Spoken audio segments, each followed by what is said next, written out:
Salam sejahtera untuk kita semua. Izin memperkenalkan diri Taruna tingkat 3 Politeknik Pengayuman Indonesia. Nama Esatri Maruli Paneporesnaga, STB 5012, Prodi Teknik Masyarakatan kelas B.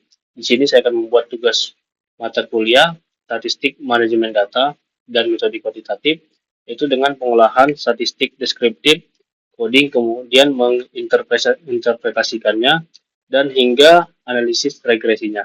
Di sini saya mendapatkan raw data dengan judul penelitian pengaruh religiusitas terhadap kontrol diri narapidana di lapas X. Dari data ini kita mendapatkan responden sebanyak 189 orang dengan jenis kelamin semuanya laki-laki. Kemudian di sini terdapat usia responden itu beragam, ada 31 tahun, 47 tahun, 28 tahun, dan seterusnya. Kemudian vonis dalam bentuk bulan di sini 101 bulan, 102 bulan, 82 bulan, dan seterusnya. Untuk pendidikan di sini kita mendapatkan jenis pendidikan tidak tamat SD, SMP, SMA, dan sarjana.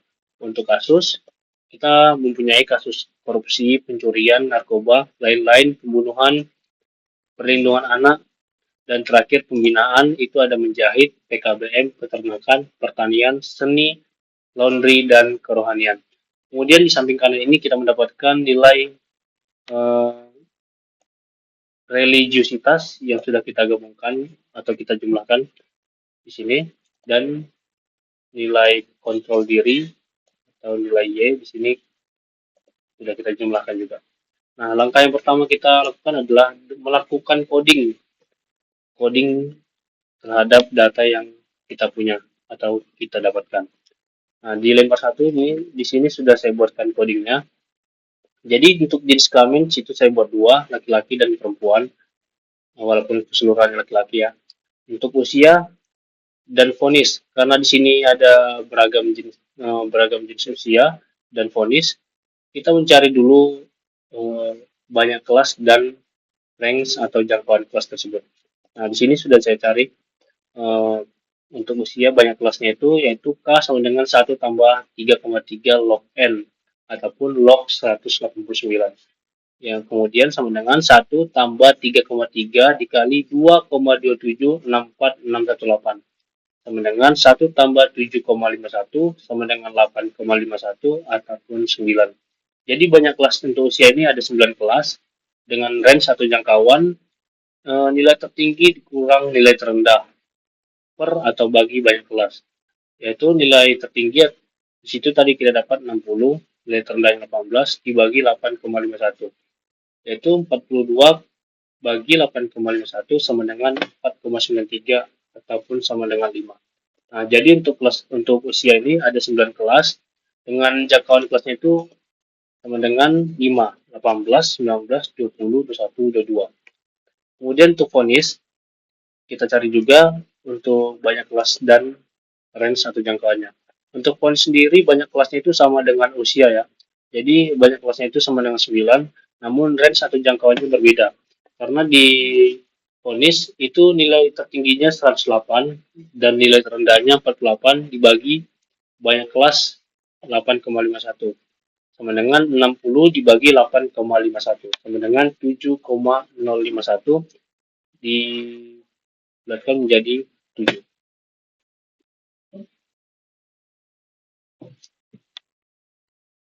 Nah, kembali lagi di data coding tadi, untuk vonis ada 9 kelas dengan jangkauannya 7, yaitu 48, 49, 50, 51, 52, 53, 54.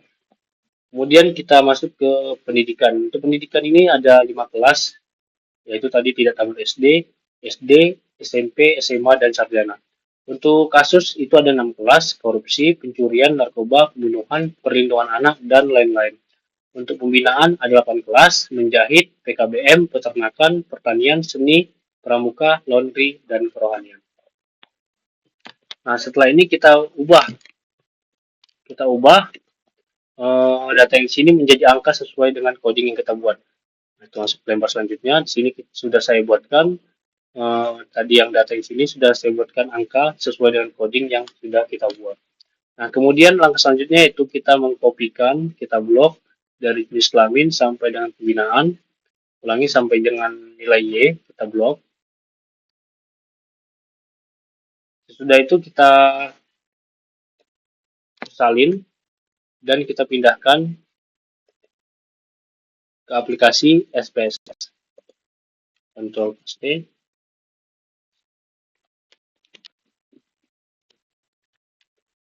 Nah, kita dapatkan tampilan seperti ini. Kemudian kita klik variable view. Nah, di sini kita ubah namanya sesuai dengan data yang di Excel tadi. Jadi tadi kita buat jenis kelamin atau JK. Di sini ada usia atau US. Kemudian ada vonis. Kemudian ada pendidikan. Kemudian ada kasus. Kemudian ada pembinaan. Dan nilai X, nilai Y. Nah, jadi tampilannya sudah berubah seperti ini. Nah, di sini ada karena desimalnya kita buat 2, jadi terdapat 2 angka di belakang koma. Untuk menghilangkan angka di belakang koma, kita ubah desimal menjadi 0.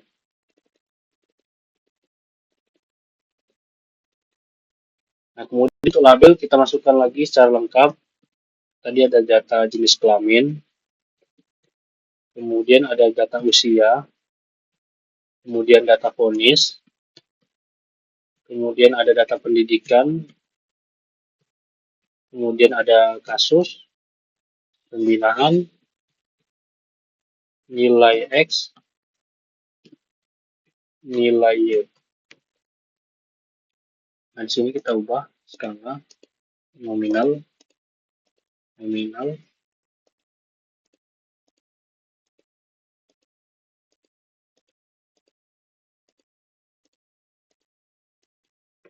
oke. Setelah data di sini kita ubah, kita akan mencari frekuensi dari data yang sudah kita dapatkan, yaitu klik analyze, descriptive statistik, frekuensi, kita klik. Nah, kita pilih data yang mau kita cari frekuensinya. Jenis kelamin, usia, vonis, pendidikan, kasus, pembinaan. Kita pindahkan ke samping sebelah kanan. Kemudian kita klik OK.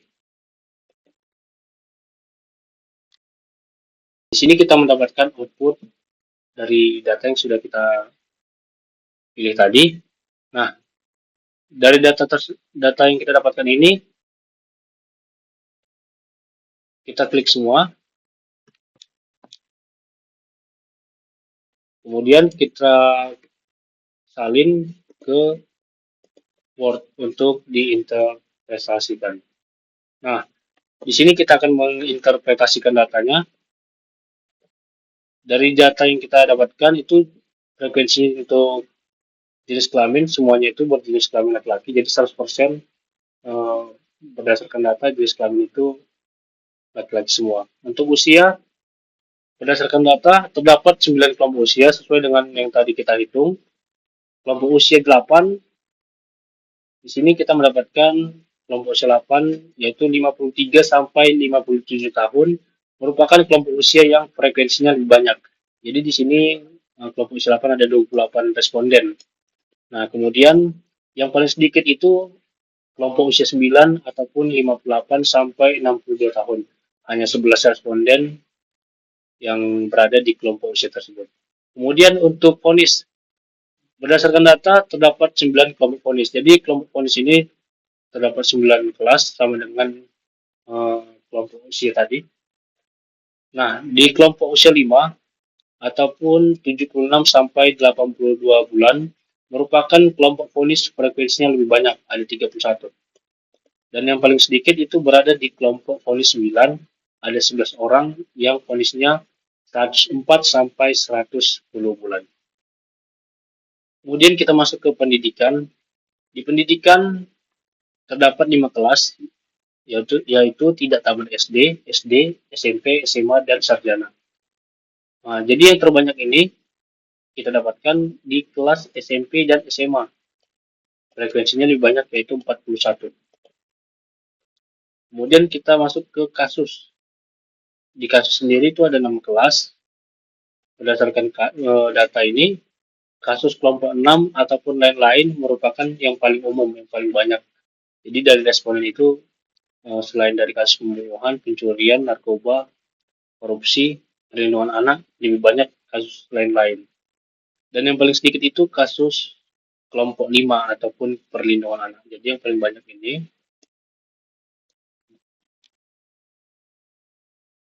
yang paling banyak kelompok 6,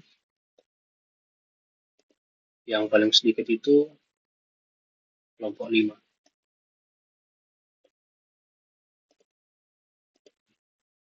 Kemudian kita masuk ke pembinaan. Di pembinaan tadi ada 8 kelas. Responden terlibat dalam berbagai jenis program pembinaan dengan distribusi relatif merata. Jadi maksudnya semua responden ini hampir sama banyaknya di setiap program pembinaan yang disediakan di Lapas X. Kategori 3 atau peternakan, ini kategori 3, dan kategori 8 ataupun kerohanian merupakan pembinaan yang paling banyak diikuti. Nah, jadi kategori 3 dengan 8 ini paling banyak diikuti karena respondennya lebih banyak di situ. Untuk yang paling sedikit itu ada kategori 6. Kategori 6 tadi ini pramuka ya. Jadi yang paling sedikit itu responden yang mengikuti pembinaan pramuka. Nah, setelah ini kita mau mencari data modus, median, min atau rata-rata, dan nilai minimum, nilai maksimum, dan standar deviasi. Kita kembali ke aplikasi SPSS-nya, kemudian kita klik Analyze, kita klik Descriptive Statistic, frekuensi, kemudian ini data yang mau kita cari, kemudian kita klik statistik, kita klik min, kita mencari rata-rata, median nilai tengah, kemudian nilai yang paling banyak muncul, nilai minimum, nilai maksimum, standar deviasi, kita klik continue. Sini kita unklik display frekuensi tabelnya, kemudian klik OK. Nah, di sini kita mendapatkan data statistik yang kita inginkan. Kita klik copy, kemudian kita pindahkan ke aplikasi Word untuk diinterpretasikan. Nah, di sini sudah kita pindahkan. Jadi model tampilannya seperti ini. Statistik, jenis kelamin, usia, vonis, pendidikan, kasus pembinaan. Sebelah kirinya ada min, median, mode, standar deviasi, nilai minimum, nilai maksimum. Nah, kita ambil contoh salah satu yaitu usia. Untuk usia, min atau rata-ratanya itu sama dengan 4,76.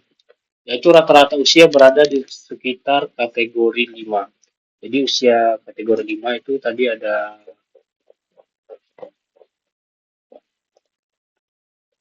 38 sampai 42 tahun. Jadi rata-ratanya di sekitar 38 sampai 42 tahun.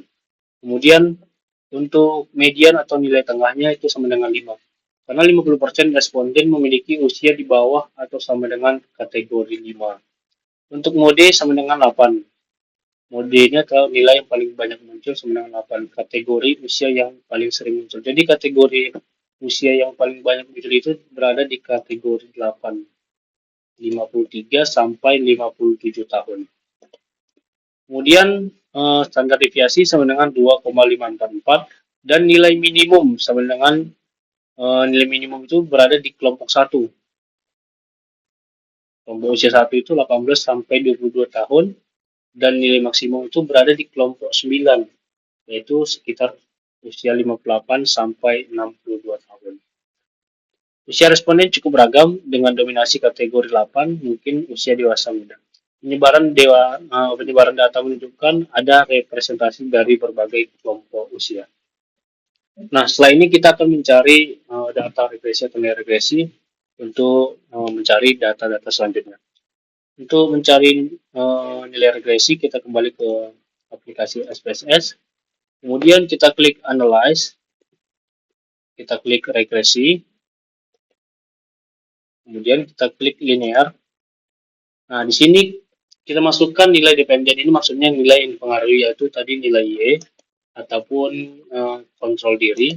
Kemudian nilai X kita masukkan ke independen, karena nilai ini mempengaruhi religiositas tadi ya.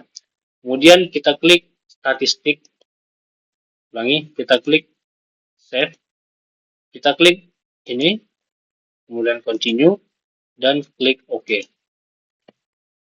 Nah, kita kembali lagi ke aplikasi SPS-nya. Di sini kita sudah mendapatkan nilai regresi yang akan kita gunakan untuk mencari sampel Kolmogorov Smirnov test. Nah, kita klik analyze, kemudian non-parametric test, kemudian legacy dialogs, kemudian kita klik satu sampel KS ini, kemudian kita ambil nilai residual tadi, kita pindahkan nilai residualnya ke sebelah kanan. Kemudian kita klik OK. Nah, di sini kita mendapatkan sampel Kolmogorov Smirnov test. Nah, kita klik copy, kemudian kita pastikan ke Word lagi. Nah, di sini akan kita uji normalitas dari sampel Kolmogorov Smirnov test. Di sini kita mendapatkan nilai 0,057 yang sudah saya merahkan. 0,057. Berdasarkan data tabel di atas menjelaskan bahwa hasil uji normalitas yang dilakukan peneliti memperoleh nilai signifikasi sebesar 0,057, di mana nilai tersebut sesuai dengan syarat uji normalitas dengan hasil 0,057 lebih besar dari 0,05. Hal ini menunjukkan bahwa data yang dimiliki terdistribusi secara normal karena mempunyai nilai signifikasi lebih dari 0,05. Dengan hasil tersebut, maka penelitian ini dapat digunakan dalam analisis selanjutnya. Nah, untuk selanjutnya kita akan menguji signifikasi dari data ini. Kita klik lagi aplikasi SPS-nya, kita klik analyze, kita klik regresi, dan linear. Kemudian di sini kita di save, kita unklik yang ini, continue, dan klik OK. Nah, kita mendapatkan data seperti ini. Di sini kita akan menguji signifikansi menggunakan data ANOVA.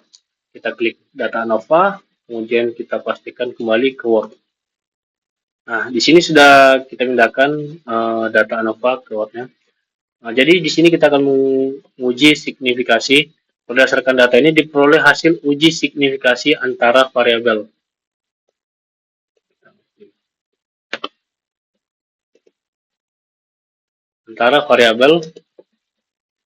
Data tersebut menunjukkan bahwa tingkat signifikasi atau probabilitas sebesar 0,01 ini tadi. Uji signifikasi memiliki syarat jika nilai signifikasi kurang dari 0,05, hasil uji signifikasi yang diketahui bahwa nilai signifikasi sebesar 0,001 kurang dari 0,05 yang berarti terdapat pengaruh antara nilai X terhadap Y.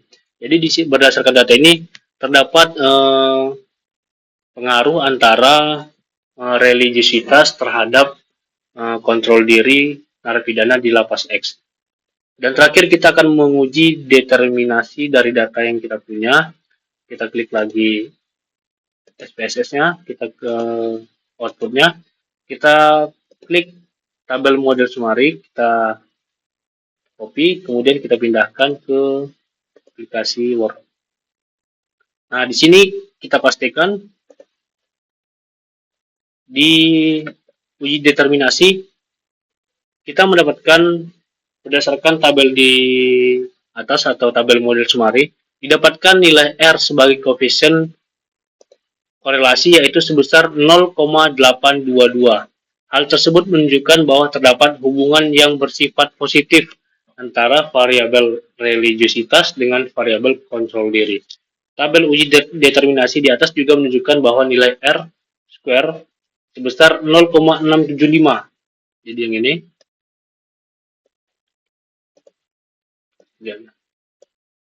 0,675, di mana hal tersebut menunjukkan seberapa besar pengaruh variabel X atau religiusitas secara menyeluruh dapat mempengaruhi naik turunnya variabel Y atau kontrol diri. Berdasarkan nilai R square tersebut menunjukkan bahwa persentase pengaruh nilai X atau religiusitas terhadap kontrol diri ataupun nilai Y tadi besar 67,5%. sedangkan sisanya sebesar 32,5% dipengaruhi oleh variabel lain yang tidak dijelaskan dalam penelitian ini. Jadi ini menandakan bahwa masih terdapat variabel lain ya, yang 32,5% ini adalah variabel lain yang memiliki pengaruh terhadap variabel kontrol diri di Laplace X. Demikian video ini saya buat mulai tadi dari kita mendapatkan raw data, kita buat coding, kemudian kita mencari frekuensi, kemudian kita mencari rata-rata, nilai tengah atau median, modus, nilai terendah, nilai tertinggi, kemudian kita mencari data sampel Kolmogorov-Smirnov test, nilai residual, kemudian tadi uji signifikansi, determinasi, dan uji normalitas tadi. Lebih dan kurang apabila ada kata-kata yang salah, saya mohon maaf. Akhir kata saya ucapkan terima kasih. Salam dan salam sejahtera untuk kita semua.